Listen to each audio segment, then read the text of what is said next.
बिस्मिल्लाहिर्रहमानिर्रहीम। अस्सलाम नाज़रीन, मैं हूं इरफान हाशमी और आपको प्रोग्राम में खुशामदीद कहता हूं। व्यूअर्स, सबसे पहले आज की अहम खबरें और चंद अहम सवालात। असली और नकली हुक्मरान और तुम्हारा बाप भी कब्जा नहीं कर पाएगा, ये किसने किसको कहा और क्या पैगाम छुपा हुआ है इस ऐलान में? असली कौन है, नकली कौन है, इसका एक वाज़ेह फ़र्क व्यूअर्स आज की इस नशिस्त में आपके सामने हम रखेंगे। और फिर ये नारा कहाँ से लगाया जा रहा है और इसके क्या असरात मुरतब होंगे पाकिस्तान की सियासत के ऊपर। व्यूअर्स, खान साहब एक आलमी लीडर हैं और कप्तान की ऑक्सफोर्ड यूनिवर्सिटी के अगले चांसलर बनने की दौड़ में शामिल होना, क्या हदायत जारी की गई थी और अब इमरान खान क्या करने जा रहे हैं, इसकी तफसील मैं आपके सामने रखूँगा। और फिर फैज़ हमीद और इमरान खान का राब्ता कैसे हुआ, एक रिपोर्ट शाया की गई है, इसमें कितना सच है कितना झूठ है और क्या वाकई बुशरा बीबी को वादा माफ़ गवाह बनाने की बात जो की जा रही है इसमें कोई सदाकत है, इसका भी हाल अहवाल मैं आपके सामने रखूँगा। और फिर रऊफ़ हसन के भारतीय सहाफ़ियों से राब्ते, हकीकत क्या है और इससे पहले इसी सहाफ़ी को पाकिस्तान के मीडिया ने किस तरह पेश किया। और दो ऐसे वाक़यात हुए हैं जिनके ऊपर पाकिस्तान के मीडिया ने इनकी तारीफ़ की, आज वही मीडिया इनको और रऊफ़ हसन के हवाले से कुछ प्रोपेगेंडा करता हुआ हमें नज़र आ रहा है। माजी में इसी सहाफ़ी को पाकिस्तान के किस किस सहाफ़ी ने इंटरव्यूज़ दिए, पाकिस्तान का कौन कौन सा सियासतदान इनके प्रोग्राम्स में नमूदार होता रहा, इसकी भी तफसील मैं आपके सामने रखूँगा और एक जायज़ा आपके सामने पेश करेंगे। फिर फैसला आपने खुद करना है कि रऊफ़ हसन क्या वाकई गद्दार हैं और जो कुछ कहा जा रहा है उनके बारे में और जो इंकशाफात और सोशल मीडिया के ऊपर जो इस वक्त कैंपेन हो रही है या मवाद शेयर किया जा रहा है, इसकी असल में हकीकत क्या है। और फिर आपको ये बताएंगे कि इंटरनेट बंदिश की अनोखी मंतक, 30 करोड़ डॉलर का नुकसान और 100 टेक्सटाइल मिल्स बंद हो गई हैं और पाकिस्तान के अंदर एक मुश्किल अभी ख़त्म नहीं होती तो दूसरी मुश्किल हमारे लिए तैयार होती है। हुक्मरान कितने नालायक हैं और कितने झूठे हैं और कौन से चोर दरवाजे इन्होंने बना लिए हैं जहां से रोज़ाना ये गुजर कर अपने लिए आसानियां पैदा कर रहे हैं, इसकी भी एक मुकम्मल तफसील मैं आपके सामने रखूँगा। व्यूअर्स, आज एक ख़िताब हुआ है और ये ख़िताब किया गया है फजलुर रहमान साहब ने। उन्होंने ना 4 बातें बड़ी इंपॉर्टेंट कही हैं। एक चीज़ वो ये कहते हैं कि कबायली इलाके KPK और बलोचिस्तान बारूद का ढेर बन गया, यहाँ की आवाम इस बारूदी ढेर के ऊपर बैठी है। मुस्तकबिल, आने वाला मुस्तकबिल, हमारा मुस्तकबिल, हमारे बच्चों का मुस्तकबिल किसी के हवाले से किसी को कुछ पता नहीं है और सिर्फ इस सरजमीन से जो पश्तून का हक है उस हक को छीना जा रहा है। फिर जो तीसरी चीज़ उन्होंने कही कि इलेक्शन हम कबूल नहीं करेंगे और हमारी आने वाली नस्लें आपसे सवाल करती हैं। मेरी ना फजलुर रहमान साहब से एक दरख्वास्त है, जब आप मरीम नवाज़ और नवाज शरीफ की नस्ल के साथ खड़े होते हैं तो उस वक्त पाकिस्तान की नस्लों का आपको ख्याल क्यों नहीं आया? जब आप बिलावल जरदारी, आसिफ अली जरदारी और जरदारी ख़ानदान की नस्लों के साथ उठते बैठते हैं तो उस वक्त आपको पाकिस्तान की आवाम का ख्याल क्यों नहीं आया, पाकिस्तान की नस्ल का ख्याल क्यों नहीं आया? जब आप बलूचिस्तान के अंदर, KP के अंदर और मरकज़ी हुकूमत जो इस वक्त PDM की है उसे लीड कर रहे थे तो उस वक्त आपको पाकिस्तान की नस्ल का ख्याल क्यों नहीं आया? ये सियासतदान ना व्यूअर्स बड़े झूठे होते हैं। जब इनका बस चलता है, जब हवाओं का रुख मुखालिफ सम से बहुत तेज़ हो जाता है तो फिर ये उन हवाओं के साथ अपना ठिकाना कर लेते हैं और छुप जाते हैं। लेकिन जब इनकी मर्ज़ी की हुकूमत, इनकी मर्ज़ी का इन्हें हिस्सा हलवा नहीं मिलता तो आपको इस किस्म के रेट्रिक्स जो हैं वो तकरीरों की शक्ल में आपको ये करते हुए नज़र आएंगे। जुनेद हो, आसिफा हो, बिलावल जरदारी हो या फिर किसी और ख़ानदान की, सियासी ख़ानदान का कोई सियासी मरूसी किरदार हो, इन्होंने कभी इनके ख़िलाफ़ आवाज़ बुलंद नहीं की बल्कि ख़ुद भी एक लेगेसी जो है वो उसको लीड कर रहे हैं। आज इन्हें पाकिस्तान की नस्लों का ख्याल क्यों आ रहा है? क्योंकि इनका हलवा कोई और खा गया है। व्यूअर्स, खान साहब के हवाले से मैं आपको एक ख़बर दे दूँ। एक आलमी लीडर, इसमें कोई शक नहीं है, और एक ऐसा आलमी लीडर जिसे जेल में रखकर उसकी आवाज़ को दबाया गया और जो उसके राब्ते थे और जो उसकी गुफ्तगू पाकिस्तान से बाहर इंटरनेशनल मीडिया से होती रही, अब उसे एक नई शक्ल बनाकर पेश किया जा रहा है और इमरान खान और उनके साथियों के ऊपर एक लेबल लगाया जा रहा है कि ये दुश्मन के साथ मिलकर कोई साजिश तैयार कर रहे थे। अब वो सहूलतकारी क्या थी, साजिश क्या थी, किरदार कौन है, किसको फ़ायदा हुआ? सरकार, आप तो इस साइफर में भी कौम के सामने ये हकायक नहीं ला सके कि क्या नुकसान हुआ पाकिस्तान को और दुश्मन को क्या फ़ायदा हुआ। जज आपसे पूछते रहे तो फिर बयानिए और इनके सबूत कहाँ से आएंगे? ये तो बयानिए पिट जाएंगे और कौम इन्हें लॉन्च होने से पहले ही इनकी हकीकत से बखूबी वाकिफ़ है। अब इसके अंदर क्या नई डेवलपमेंट हुई है, मैं आपके सामने कुछ इवेंट्स, एक पूरी टाइमलाइन मौजूद है और रऊफ हसन साहब के हवाले से जो बातें कही जा रही हैं, जिनके साथियों को खान साहब के जिस तरह लेबल किया लगाया जा रहा है, इनके ऊपर दुश्मन ममालिक के साथ राब्तों का और जो साजिश तैयार हो रही है, इसकी हकीकत अगले हिस्से में जाके आपके सामने रखूंगा। लेकिन इमरान खान एक आलमी लीडर और उन्होंने अब इस एक नए प्लेटफॉर्म के ऊपर, यानी जो तालीम के मैदान में ऑक्सफोर्ड यूनिवर्सिटी की जो चांसलरशिप है, इस हवाले से क्या हदायत जारी की जुल्फी बुखारी को और फिर जुल्फी बुखारी ने क्या इसके ऊपर अब एक अपडेट दी है। मैं आपको बता दूं व्यूअर्स के सोशल मीडिया के प्लेटफॉर्म एक्स के ऊपर एक ट्वीट में जुल्फी बुखारी ये कहते हैं कि खान साहब की हदायत के मुताबिक उनका ऑक्सफोर्ड यूनिवर्सिटी के चांसलर के इलेक्शन 2024 लड़ने के लिए दरखास्त फॉर्म जो है वो जमा करवा दिया गया है और एक तारीखी मुहिम के लिए सबके ताउन के हम मुंतज़िर हैं। खान साहब ने जी कल हदायत दी थी और उन्होंने जुल्फी बुखारी को ये कहा था कि आप चांसलर के इंतखाबात पर जो मेरे पेपर्स है वो जमा करवा दें। अगर अभी भी आप जाएँ ना चांसलर इलेक्शन 2024 जो वेबसाइट है ऑक्सफोर्ड यूनिवर्सिटी की, वहाँ पर आपको टाइम नज़र आ रहा होगा, 9 hours and 7 minutes and 29 seconds left to submit your application. तो ये एक लाइव अपडेट इस वक्त वहाँ पर मौजूद है। और बरतानवी अखबार ने इससे पहले ये दावा किया था कि खान साहब जो है वो ऑक्सफोर्ड यूनिवर्सिटी के चांसलर के ओहदे के लिए इंतखाब लड़ना चाहते हैं। अब इसकी तस्दीक जो है वो हो गई है और इमरान खान ने ऑक्सफोर्ड से तालीम जो है वो हासिल की, जहाँ उन्होंने 1975 में फ़लसफ़ा, सियासत और इकनॉमिक्स में अपनी डिग्री मुकम्मल की और मुमताज़ बरतानवी यूनिवर्सिटी में इस ओहदे के लिए इंतखाब लड़ने के उनके फ़ैसले से तवक्को की जाती है कि उनकी पाकिस्तान में कैद की तरफ बैन अक़वामी तवज्जो जो है वो मबज़ूल हो चुकी है। अगर खान साहब के जो मुकाबले में लोग इस वक्त इस दौड़ में शामिल हैं, थेरेसा मे है, बोरिस जॉनसन है एंड टोनी ब्लेयर, अगर तीनों की सियासत को खान साहब की सियासत से कंपेयर किया जाए तो इसमें ज़मीन आसमान का फ़र्क है। थेरेसा मे, उनके ऊपर ब्रेक्जिट के बाद बरतानिया को जिस मकाम पर लेकर जाना था वो वैसे नहीं हो सका और उनकी अपनी पार्टी के अंदर उन्हें लेकर एक बहुत ज़्यादा रिजर्वेशन पाई जाती थी। दुनिया को तो आप छोड़ दें, बरतानवी अवाम उनके बारे में क्या सोचती है ये सवाल अलग है, लेकिन थेरेसा मे की अपनी ही पार्टी के अंदर एक तरह से उनके खिलाफ एक कू हो चुकी थी और लोगों ने उनके खिलाफ वोट दिया।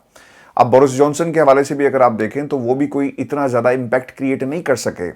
उनके हवाले से उनके बालों को लेकर या उनकी सियासत को लेकर दोनों पर तनकीद हुई और मीम्स बने और बरतानवी अवाम जो है वो बोरिस जॉनसन को एक मसखरे से ज़्यादा कुछ नहीं समझते थे और उनकी जो प्रीमियरशिप थी उसके अंदर भी कुछ ऐसे काम नहीं हुए कि बरतानवी अवाम या ख़ास तौर पे जो टोरीज़ हैं उसके ऊपर फ़ख्र कर सकते। तो इनका भी चैप्टर जो है वो मुकम्मल तौर पे क्लोज़ हो गया। और अगर उसके बाद जो बोरिस जॉनसन के बाद अगर टोनी ब्लेयर को देखा जाए, गो कि उनका ताल्लुक जो है वो लेबर पार्टी से था और लेबर पार्टी का ये अरूज था जब इनके एक फ़ैसले ने लेबर पार्टी को कई दहाइयाँ जो है पीछे धकेल दिया और अब तकरीबन 14-15 साल के बाद ये जो टोरीज़ हैं इनका इक़्तिदार ख़त्म हुआ और अब आप देख लें कि दोबारा से लेबर पार्टी आई है। इतनी बड़ी कीमत आपको अदा करना पड़ी एक गलत फ़ैसला इराक़ वॉर का, और इराक़ वॉर की जो असेसमेंट थी गलत हुई। ये कहते रहे कि वहाँ पर आपको कीमियाई हथियार मिलेंगे, लेकिन कीमियाई हथियार नहीं थे। बरतानवी अवाम इस फैसले के खिलाफ उठ खड़ी हुई और लेबर पार्टी के जवाल की वजह टोनी ब्लेयर का वो एक फ़ैसला था जो उन्होंने किया। अब अगर आप इन तीनों की सियासत को खान साहब की सियासत से देखें तो दुनिया भर में इमरान खान की मकबूलियत का डंका जो है वो बज रहा है। इमरान खान ने ना सिर्फ पाकिस्तान की इंटरनेशनल फोरम पर नुमाइंदगी की बल्कि दुनिया की बड़ी बड़ी ताकतों को हिला कर रखा। इमरान खान दुनिया को पाकिस्तान का नहीं बल्कि मुस्लिम उम्मा का पैगाम देते हैं। इमरान खान पाकिस्तान की पहचान बन गए। अब ये जो मकबूलियत है वो मेरा नहीं ख्याल कि तीन किसी दूसरी शख्सियात को मिलेंगी। तो अब बाकायदा तौर पे कैंपेन चलाई जाएगी। वो तमाम लोग जो अपने हल्का अहबाब के अंदर, अपने कॉन्टैक्ट लिस्ट के अंदर ऐसे ऑक्सफोर्ड के ग्रेजुएट्स को जानते हैं जो वाकई ही एक डिफरेंस क्रिएट कर सकते हैं, लोग अब यकीनन उनको अप्रोच करेंगे। चूँकि व्यूअर्स इसका तरीका कार ये होता है, जो भी मेंबर हैं कॉन्वोकेशन यानी जो फारिगुल तहसील हैं, ग्रेजुएट्स हैं, वो ये हक रखते हैं कि वो ऑनलाइन वोटिंग में अपना जो ऑप्शन है उसके ऊपर अपनी राय का इजहार करें। और फिर होगा क्या कि 10 साल के लिए चांसलर की सीट के ऊपर जो भी इनका जो पब्लिक चॉइस होगी यानी जो ग्रेजुएट्स की चॉइस होगी उसकी बुनियाद के ऊपर ये फैसला जो है वो किया जाएगा।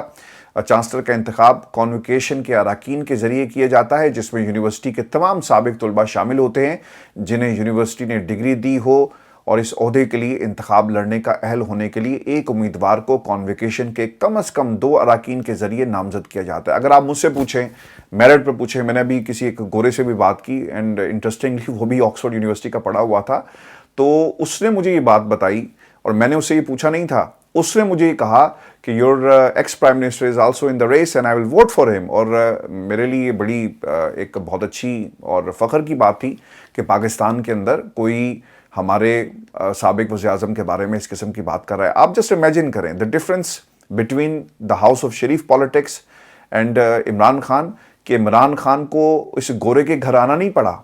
ये इसका इम्पैक्ट है जो हमें नज़र आ रहा है। वो खुद फॉलो करता था इमरान खान की सियासत को, वो खुद इमरान खान के बारे में कंसर्न उसने शो किया, और उसका पाकिस्तान के किसी नून लीगी धड़े से या पीपल्स पार्टी के धड़े से कोई लेना देना नहीं है। आप उसको जो मर्जी नाम दें, लेकिन वो गोरा उसने मुझे खुद से ही बताया कि वो इमरान खान की सियासत को किस तरह फॉलो करता है, and he was a big admire and he is a big admirer. और जिस तरह से एक प्राइम मिनिस्टर रियासत के जो फस्तायत है उसके खिलाफ खड़ा हुआ, ये उसके अल्फाज है जो मैं आपके सामने रख रहा हूँ। तो हमें एक डिफरेंस जो नज़र आएगा। I hope wherever you are and if you are a Oxford graduate और आप ये समझते हैं कि इमरान खान इस यूनिवर्सिटी को, जो दुनिया के बहुत इस मुल्क के बहुत सारे वज़ीर-ए-आज़म को इसने बनाया, बेनज़ीर भी उनमें से एक हैं, और अगर उसको लीड करने का, उसकी चांसलरशिप का हक इमरान खान के पास है, होना चाहिए, और वो बेहतरीन ऑप्शन है, तो ज़रूर इसके लिए आप लॉबिंग करें और लोगों को ज़रूर जो है वो करें। अब इनकरीब जी सोशल मीडिया के ऊपर भी एक मुहिम का आगाज़ हो जाएगा, और इस डिजिटल मुहिम में ऑक्सफोर्ड यूनिवर्सिटी के साबिक तालिब इल्मों को कहा जाएगा कि वो इमरान खान के को चांसलर के लिए वोट करें। मैं तो ये कहता हूँ कि if you're an Oxford University के ग्रेजुएट हैं और अगर आपका कोई दोस्त है, तो आप ज़रूर उससे एक वीडियो पैगाम में ये ज़रूर कैंपेन करवाएं, और इसका पैगाम जो है उसे सोशल मीडिया के ऊपर ऑक्सफोर्ड ग्रेजुएट्स के ज़रिए जो है वो ज़रूर फैलाया जाए। वैसे मैं आपको एक बात बताऊँ, नौजवान जितने भी हैं ना, वो इमरान खान को ज़रूर फॉलो करते हैं और इमरान खान के हक़ में ही वोट देंगे। अब खान साहब ने एक बात कही थी ना कि ये पढ़े लिखे नहीं हैं, और ज़्यादातर ख़ानदान के लोग अपने आप को इम्प्रूव नहीं करते, और हमने उसका एक अमली मुज़ाहरा ये भी देख लिया कि मरियम 2 लफ्ज़ नहीं लिख सकी। बड़ा अच्छा किसी दोस्त ने उसे कमेंट किया हुआ था, जो खान साहब की तहरीर और जिस तरह उनकी लिखने की स्पीड है, कि इतनी देर में तो खान साहब जो हैं वो आधा सफ़ा लिख दें जितनी देर में इनसे एक जुमला नहीं लिखा गया, और ये हमारे हुक्मरान हैं। और ये पढ़ा लिखा पंजाब, और फिर ये जो ख़बरें आ रही हैं, अभी भी किसी ने ये पोस्ट किया हुआ था कि मरियम की मुलाकात हुई है, और इस मुलाकात में, और ये मुलाकात किससे हुई है मैं आपको बता देता हूँ, नवाज शरीफ और मरीम नवाज से मरी में बरतानवी हाई कमिश्नर जेन मेरिट की मुलाकात हुई, और मरीम नवाज ने नवाज शरीफ IT सिटी में बरतानवी इदारों को सरमायाकारी की दावत दे दी है। सर, आप सरमायाकारी लेकर आएँ, जो मर्ज़ी करें, ये मुल्क आगे उस वक्त तक नहीं जाएगा जब तक अवाम इस मुल्क के फैसले नहीं करेगी। और व्यूअर्स, आपको ये भी खबर दे दें कि रऊफ हसन और भारतीय सहाफ़ी के राब्ते के हवाले से एक मीडिया हाउस ने जी एक पूरी एक रिपोर्ट शाया की है। इससे पहले अमरीकी सहाफ़ी रायन ग्रैम के बारे में भी ऐसी बातें कही गई, और अब करण थापर के साथ एक व्हाट्सएप के ज़रिए जो इंकशाफात हुए, इन्हें कहा जा रहा है जी कि राब्ते हुए और होशरुबा इंकशाफात, ये उसका टाइटल है। अब रऊफ हसन ने के बारे में वो क्या कहते हैं और क्या लिखा। रऊफ हसन ने आर्मी चीफ से मुतल्लिक मालूमात में भी भारतीय सहाफ़ी करण थापर के साथ शेयर किया। अब ये किस किस्म की मालूमात थी, ये देखना होगा। और कहा ही जाता है कि 9 नवंबर की ये बात है जी, और रऊफ हसन ने भारतीय सहाफ़ी करण थापर से बतौर पार्टी मीडिया कोऑर्डिनेटर बाज़ाब्ता रब्ता किया। इब्तदाई व्हाट्सएप पैगाम में भारतीय सहाफ़ी ने रऊफ हसन से शाह महमूद कुरैशी के मुतवक्के इंटरव्यू के बारे में दरियाफ्त किया। फिर नवंबर 2022, 24 नवंबर की ये बात है जी, 2022 में करण थापर ने रऊफ हसन को मौजूदा army chief general Asim Munir के बारे में अपना और राना बनर्जी साबिक सेक्रेटरी रॉ के साथ यूट्यूब पर होने वाले इंटरव्यू भी शेयर किया, जिसमें भारतीय सहाफ़ी करण थापर ने मौजूदा आर्मी चीफ को इंडिया के लिए ज़्यादा हार्ड लाइनर करार दिया था। अब 25 नवंबर 2022 को करण थापर ने व्हाट्सएप पैगाम के ज़रिए रऊफ हसन के साथ जनरल आसिम मुनीर से मुतल्लिक एक पाकिस्तानी सहाफ़ी का इंटरव्यू शेयर किया। रऊफ हसन ने फरवरी 2023 के व्हाट्सएप पैगाम के ज़रिए यूक्रेन के मामले पर भारतीय मौक़िफ़ को सराहा, اور پاکستانی موقف پر سخت اعتراض کرتے ہوئے یہ کہا تھا کہ غیر جانبدار بننے کی خواہش کے تناظر میں بھارت کا موقف قابل فہم ہے۔ رؤف حسن نے بھارتی کرن تھاپر کو یہ بھی کہا تھا کہ پاکستان کا موقف انتہائی حیران کن ہے۔ پاکستان نے اقوام متحدہ میں ووٹنگ میں حصہ نہیں لیا، لیکن اطلاعات ہیں کہ پاکستان یوکرین کو ہتھیار فراہم کر رہا ہے۔ مارچ 2023 کو بھارتی کرن تھاپر کو بھیجے گئے رؤف حسن کے پیغامات میں اشتعال دلاتے ہوئے عمران خان کے گھر سے گرفتاریوں کو ریاستی تشدد قرار دیا گیا۔ اس کے بعد ایک مکمل بیانیہ بنایا جا رہا ہے کہ حساس معلومات کو پہنچانے کا مقصد ریاست مخالف بیانیے کو بھارتی میڈیا میں پروپیگنڈے کے طور پر استعمال کرنا تھا۔ یہ پیغامات نہ صرف ریاست کو بدنام کرنے کی سازش تھی بلکہ انقلاب کے نام پر بھارتی میڈیا میں پروپیگنڈا کرنا تھا۔ ان ثبوتوں کے پیش نظر رؤف حسن اور ان کے سہولت کاروں کے خلاف مکمل اور جامع تحقیقات جو ہیں وہ کی جانی چاہیے۔ یہ باتیں ساری رپورٹ ہوئی ہیں۔ اب اصل میں ہوا گیا، میری دو چیزیں بڑی امپورٹنٹ ہیں۔ اگر اسی بنیاد کے اوپر کارروائی کرنی ہے تو سر جاتی عمرہ فوری طور پہ چھاپا مارا جائے اور نواز شریف کو آپ حراست میں لے لیں اور ان تمام لوگوں کو بھی حراست میں لیں جو اس وقت مودی سرکار کو بغیر کسی ویزے کے، بغیر کسی پروٹوکول کے آپ نے سارے کا سارا ریاستی پروٹوکول سائڈ پہ رکھا اور دوسرا پروٹوکول دے کر انہیں آپ گھر میں لے گئے۔ اور ویسی بات جو پیش کی جاتی ہے میڈیا پر، کبھی یہ سوال پاکستان میں ان لوگوں نے نہیں کیا، اسٹیبلشمنٹ نے نہیں کیا کہ کس حیثیت سے آپ مودی کو گھر لے کر آئے۔ اور پھر ویورز یہ بھی انٹرسٹنگ چیز ہے کہ جب آپ چھاپا ماریں گے تو شاید آپ کو جاتی عمرہ میں نہیں بلکہ مری میں ملیں گے، چونکہ ابھی ان کی ملاقات ہوئی ہے اور وہ مری میں موجود ہیں۔ اور پھر اس کے ساتھ ساتھ وہ تمام لوگ یہ بات بھول جاتے ہیں کہ نواز شریف یہ بھی کہتے رہے کہ کیا ضرورت پڑی تھی کہ ایک شخص جو ہے وہ آپ کے گھر سے اٹھتا ہے اور جا کر اسے بمبئی میں حملہ کر دیا۔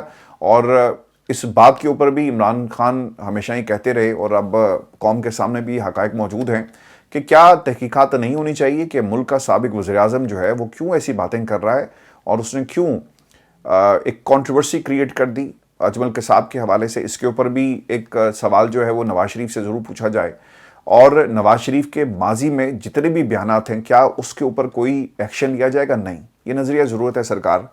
جب نواز شریف کی آپ کو ضرورت ہوگی، جب آپ کو ایک ڈمی حکومت کی ضرورت ہوگی تو آپ نے اسے، اس کے خاندان کے لوگوں کو ایک سیٹ دے کر چپ کروا دیا۔ اور پنجابی میں کہتے ہیں نا کسی کو کانا کرنا، تو سرکار یہ ایک طرح سے سیاسی طور پہ کانے ہو چکے ہیں اور اس لیے یہ بولتے نہیں ہیں۔ اور نواز شریف صاحب کیوں نہیں بولتے، اس کی وجوہات آپ کے سامنے ہیں، اور جو پارٹی کے اندر ایک بیانیہ ہمیں نظر آ رہا ہے وہ بھی اس کا ایک تسلسل ہے۔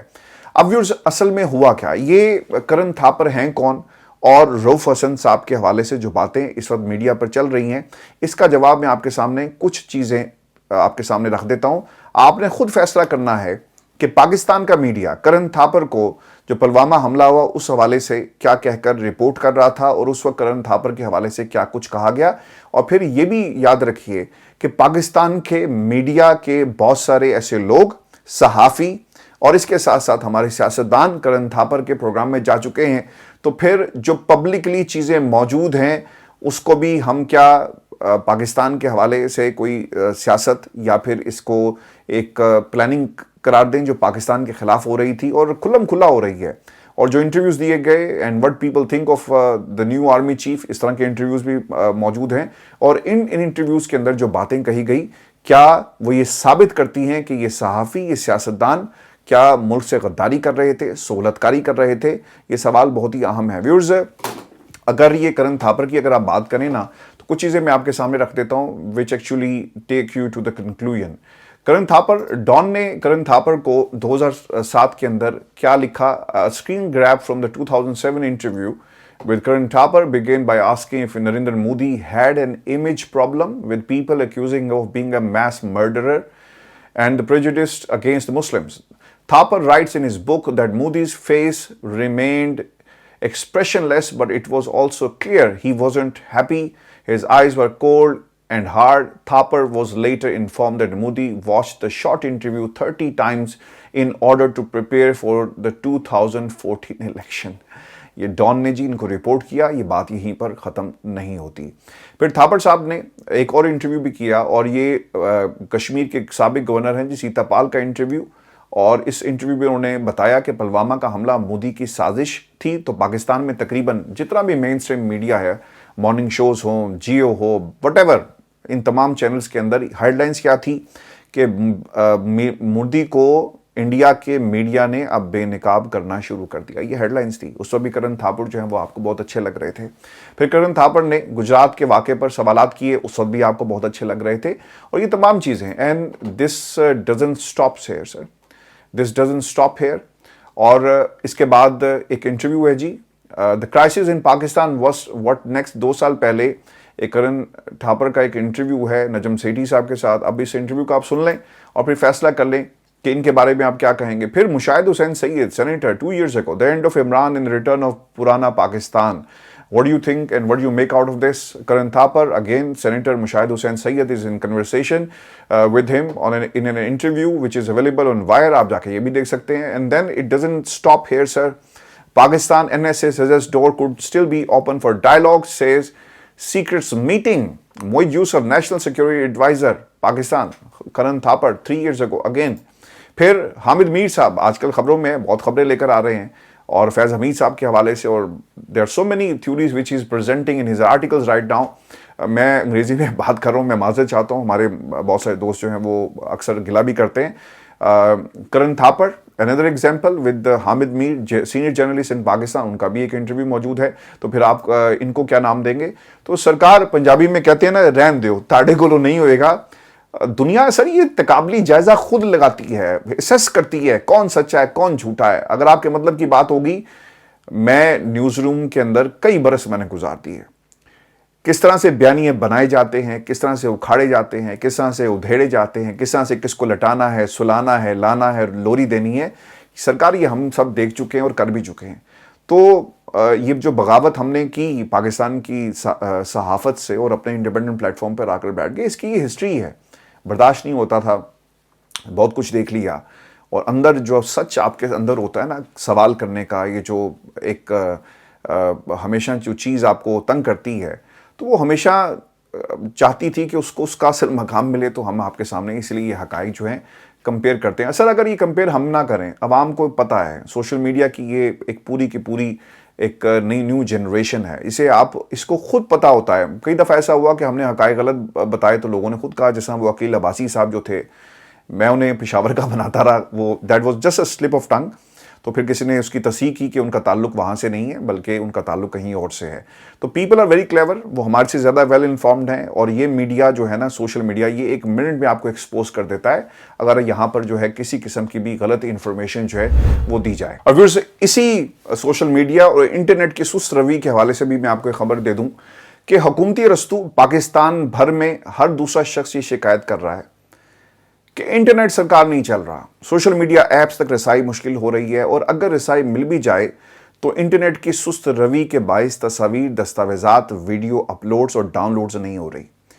اچھا, انٹرنیٹ کی سست روی سے جو انفرادی نقصان تو جہاں پر ہو رہا ہے, مگر اس کا پاکستان کی جو مارکیٹنگ اور ایڈورٹائزنگ کمپنیوں کو شدید نقصان کا اس وقت سامنا کرنا پڑا ہے. اس سے ان کمپنیوں کا معاشی نقصان تو ہو ہی رہا تھا, لیکن ملک کی معیشت پر بھی اس کا ایک بھیانک اور منفی اثر اس وقت ہمیں پڑتا ہوا نظر آ رہا ہے, اور پانی جو ہے وہ پلوں کو کراس کر کے اور اوپر نکل گیا ہے.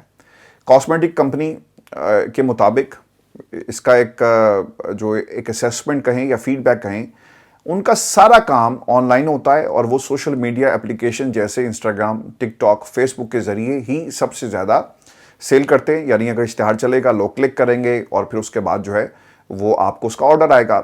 انٹرنیٹ کی رفتار اور سوشل میڈیا ایپس کی بندش ہونے سے ان کے سیل میں تقریباً 80% کمی آ چکی ہے. انٹرنیٹ کی سست رفتار ایپس کا جس طرح سے آپ نے انہیں بند کر دیا یا ان کی بندش کا سامنا ہے, انٹرنیٹ سے منسلک مسئلہ زیادہ گھمبیر ہوتا جا رہا ہے. اشتہارات جو ہیں وہ چل نہیں رہے, کنزیومر تک پہنچ نہیں رہے. تو جب ایڈ نہیں چلے گا, سیل نہیں ہوگی, جب سیل نہیں ہوگی تو آپ کی جو پوری کی پوری انڈسٹری ہے نا اس کا بھٹا بیٹھ جائے گا, جو اس وقت پاکستان میں ہو رہا ہے. کمپنی یہ کہتی ہے کہ ایک دن میں وہ 1 لاکھ کا ایڈ جو ہے نا وہ لگاتے ہیں مختلف پلیٹ فارمز کے اوپر. اب جب ایڈ چلے گا نہیں اور ایڈ کے اوپر کوئی کلک نہیں کرے گا, پیسے آپ کے چلے گئے, انٹرنیٹ بند ہے, لوگ دیکھ نہیں رہے, ایپس بند ہو گئی, تو پھر پیسہ کیسے جنریٹ ہوگا؟ آپ خرچ کر رہے ہیں لیکن پیسہ جنریٹ نہیں ہو رہا. مجھ سے کل کسی دوست نے کہا کہ سر کیا ہم آپ کے کسی اکاؤنٹ کو پاکستان سے باہر شفٹ کر سکتے ہیں, اور اس طرح نا لوگ مجھ سے کئی لوگ جو ہیں وہ رابطہ کر رہے ہیں. تو میں نے ان کو کہا کہ یہ تو خیر میں نہیں کر سکتا کہ آپ کو میں یہاں پر کوئی سسٹم دے دوں یا بنا کے دے دوں. لوگ اتنے پریشان ہو گئے ہیں کہ ان کے پاس کوئی دوسرا حل نہیں رہا, اور موٹی موٹی جو کمیشن ہے نا وہ آفر کروائی جا رہی ہے کہ اگر ہمارے سسٹم یہاں پہ آ جائیں, اکاؤنٹس یہاں پہ آ جائیں تو ہم یہ کام کر سکیں, جو کہ غیر اس وقت اللیگل ہوگا ایسا کرنا. لیکن یہ پاکستان کے حالات ہیں, لوگ بہت پریشان ہیں اور ان کے پاس کوئی حل نہیں ہے. خیر میں نے تو نہیں ایسا کام کر سکتا, میں نے لوگوں کو انکار کیا, لیکن لوگوں کے پاس اب کوئی دوسرا راستہ بچا نہیں ہے. میں نے نہیں کیا فار دی obvious ریزن, میں ایسا غیر قانونی کام نہیں کرتا, کوئی اور کر لے گا, اپنی کمیشن رکھے گا. تو جسٹ امیجن کریں یہاں کی بھی حکومت کے ساتھ آپ دو نمبری کریں گے, اور پھر پاکستان کے ساتھ بھی جو ریمیٹنس جائز طریقے سے پاکستان آ سکتی تھی, اب اس کے اوپر باہر بیٹھے ہوئے لوگ جو ہیں وہ موٹی تگڑی جو ہے کمیشن بنائیں گے. لیکن اس کے باوجود ایک اور کام اس میں پرابلم یہ ہے کہ اگر ایڈ اس ٹارگٹ ریجن میں نہیں چل رہے جہاں کی وہ پروڈکٹ ہے تو پھر انڈسٹری جو ہے نا وہ بیٹھ جائے گی. دوسری طرف جی ہماری IT minister Shiza Fatima Khawaja کہتی ہیں کہ انٹرنیٹ سپیڈ میں بہتری کے لیے 4 نئی کیبلز بچھائی جا رہی ہیں جن سے انٹرنیٹ کی سپیڈ میں واضح بہتری آئے گی, اور کوشش ہے کہ آنے والے دنوں میں انٹرنیٹ صارفین کو مشکلات کا سامنا نہیں ہوگا. آپ جن کی نوکری کر رہی ہے نا بیوی, آپ نوکری کریں, چونکہ منسٹرز آتے ہیں چلے جاتے ہیں لیکن پاکستان کا کوئی نہیں سوچتا. اپنے کمنٹ ضرور بھیجیے گا. آج کی اس ویڈیو پر اپنی رائے کا اظہار کیجیے گا. چینل کو سبسکرائب کریں. اجازت دیجیے. اللہ نے